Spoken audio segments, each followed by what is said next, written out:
The mysterious midnight feast. Jen stretched and yawned as she shuffled into the kitchen, still rubbing the sleep from her eyes.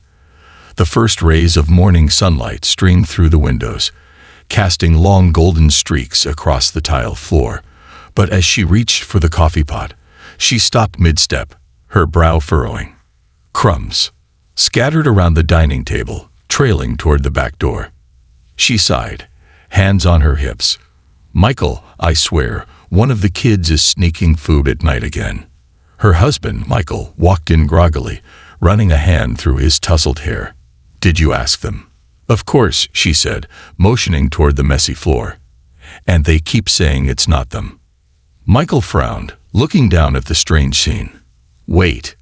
He crouched, touching the floor where small, faint paw prints were mixed with the crumbs. Jen's eyes widened. Rusty. Their 1-year-old Labrador lay curled up in his basket in the corner, his golden fur rising and falling with each peaceful breath.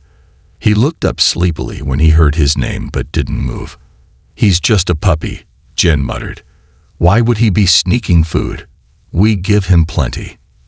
During the day, Rusty was as playful and affectionate as ever, chasing after his toys, rolling on his back for belly rubs, and wagging his tail whenever the kids ran through the house. But step by step, he crept toward the dining table. His movements were slow, deliberate, as if making sure no one was watching. His golden fur looked almost silver in the night vision glow. He paused, tilting his head, his ears flicking as if listening for any sound. Then he reached up, gently took a piece of leftover food in his mouth, and turned toward the back door. Jen held her breath as she watched. Rusty pushed his paw against the handle. With a quiet click, the door unlatched. He nudged it open just enough to slip outside, disappearing into the darkness. Michael clicked on the second camera, the one they had set up outside. Rusty emerged from the house, moving with quiet determination. He wasn't eating the food. Instead, he trotted across the yard, his tail wagging slightly but his posture strangely serious. His paws barely made a sound as he made his way to the far end of the property. And then he stopped. Under the dim glow of the moon, Rusty placed the food down on the ground. Then he stepped back. He waited. Jen's breath caught in her throat. The camera had a clear view of the spot. The large, sturdy oak tree stood at the edge of the property, its roots thick and intertwined with the earth. The ground beneath it was disturbed, a patch of dirt that looked different from the rest of the yard. And then it hit her. Her hand flew to her mouth. Michael's eyes widened as he realized it too.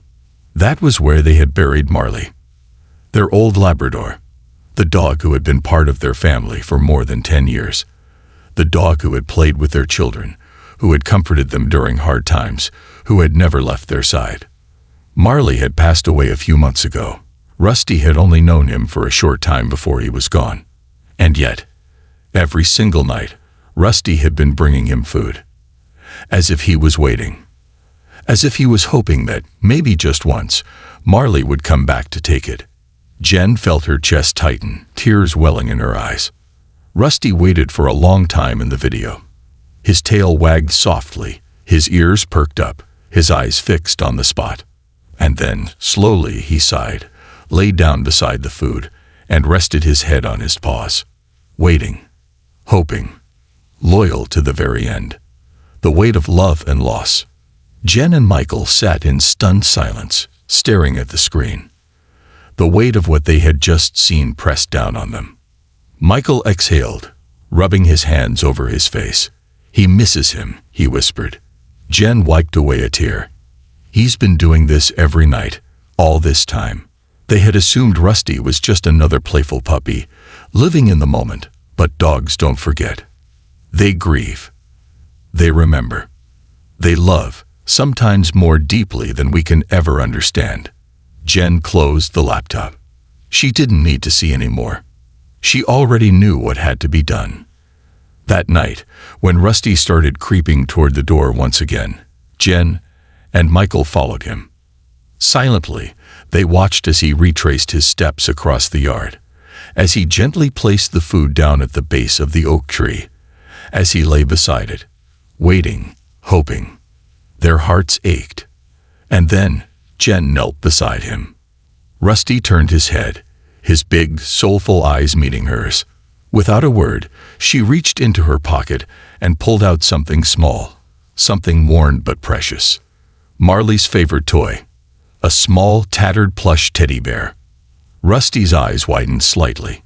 Jen gently placed the teddy bear beside the food and stroked Rusty's head. For a long moment, Rusty just stared at it. Then, slowly, he reached out, took the bear in his mouth, and laid down with it, pressing his paws around it. And in that moment, they understood something profound. Love, loyalty, and memory live longer than life itself. The language of love that never dies.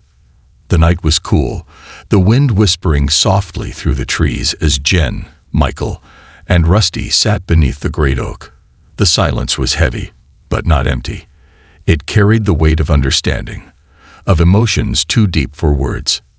Rusty lay beside the small offering of food, his golden fur slightly ruffled by the breeze. His eyes, though still filled with that glimmer of quiet hope, seemed softer now.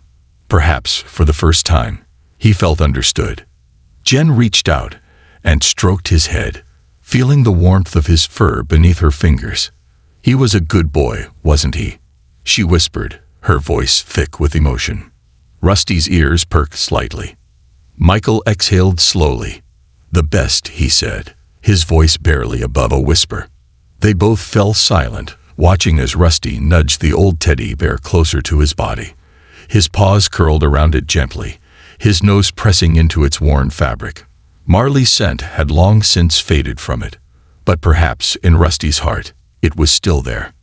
Memories that never fade. The next morning, Jen woke up feeling different. For weeks, she had been frustrated, confused, trying to make sense of Rusty's behavior. Now, knowing the truth, she felt a new kind of heaviness, a bittersweet ache. She walked downstairs and found Rusty sitting by the back door. His tail wagged softly as he saw her, but there was a question in his eyes. Jen didn't hesitate. She grabbed a small plate, placed a few bits of food on it, and knelt beside him. "You ready, buddy?" she murmured. Rusty perked up immediately, his tail wagging faster. Jen opened the door, and together, they walked toward the oak tree. This time, it wasn't a secret. Rusty didn't sneak or hesitate. He proudly carried his offering in his mouth, stepping lightly across the yard, as if it were a mission of honor. When they reached the tree, he placed the food down and sat beside it, just like he had every night before. Jen knelt beside him and ran her fingers through his fur. "You really loved him, huh?" she whispered. Rusty let out a soft sigh, the same deep, longing sigh he had given so many times before. Tears pricked at Jen's eyes. She hadn't realized just how much Rusty had been grieving, too. They had all been missing Marley. But while she and Michael had processed their loss through words, through old photos, through stories they told the kids, Rusty had only his actions. He had never been able to say goodbye. Until now. A message beyond the stars. That afternoon, Jen and Michael made a decision. They couldn't bring Marley back, but they could do something to honor the love he and Rusty shared. So they gathered the kids, and together, they built something special under the old oak tree. A small memorial. They placed Marley's old collar on a carved wooden post and surrounded it with smooth stones the children had painted with messages of love. Rusty watched the entire process intently, sitting nearby, his tail wagging slightly. He knew. And when it was done, Jen placed Marley's old teddy bear beneath the collar.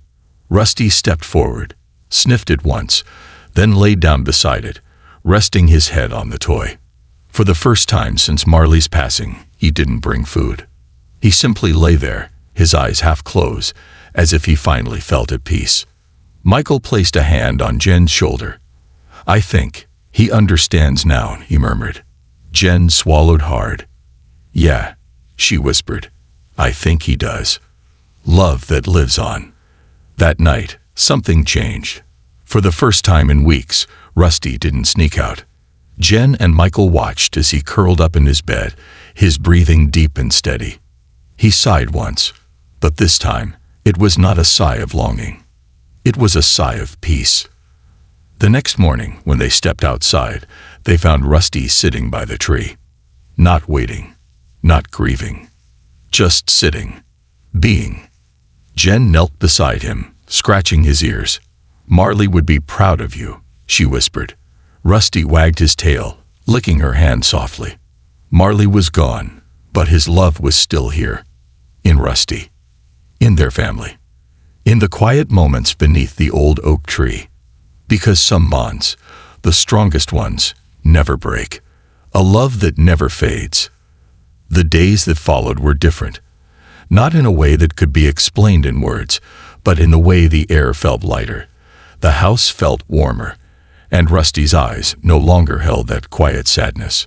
He still wandered to the oak tree sometimes, but not to leave food, not to wait. He simply sat there, basking in the quiet comfort of memory. And that was enough.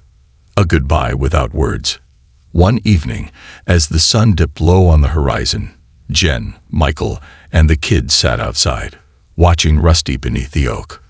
The golden hues of the sunset painted the sky in shades of warmth, and for the first time in weeks, Rusty wasn't looking for something that wasn't there. He wasn't waiting. He was simply being. Jen walked over to him, kneeling beside the tree. Rusty turned his head, his golden eyes soft and understanding. "You okay, buddy?" she whispered. Rusty blinked, then nudged her hand with his nose before laying his head on Marley's old teddy bear. Jen smiled through the tears forming in her eyes. He was okay. Because love never leaves. It simply takes on a different form. A new beginning. A year passed. Seasons changed. The leaves of the great oak turned from green to amber, then fell softly to the ground. Rusty had grown into a strong, healthy dog, full of life, full of love. One crisp autumn morning, as Jen sipped her coffee on the porch, Michael stepped outside holding something small in his arms. A tiny Labrador puppy. Its soft fur was golden, much like Rusty's, but its eyes held a new spark of innocence and wonder. Rusty, who had been dozing near the tree, lifted his head and watched as Michael placed the small pup on the ground. The puppy wobbled forward uncertainly. For a moment, Rusty just observed. Then, ever so gently, he leaned down, nudged the puppy with his nose, and wagged his tail. Jen let out a breath she didn't realize she'd been holding. A full circle. A new beginning. A love passed down, not as a replacement, but as a continuation. Marley had left the world, but his love had never left Rusty. And now Rusty had someone new to love. A tear slid down Jen's cheek, but this time it wasn't from sadness. It was gratitude. Because sometimes when we lose someone, we think their love is gone forever. But love, true, deep, unconditional love, never dies. It just finds new ways to live on. And in Rusty's heart, it always would. This concludes the story. Thank you for watching until the end. I hope you found it enjoyable. If you did, please consider liking the video and sharing it with your friends. Don't forget to subscribe to our channel and activate the notification bell for more captivating stories. Have a great day.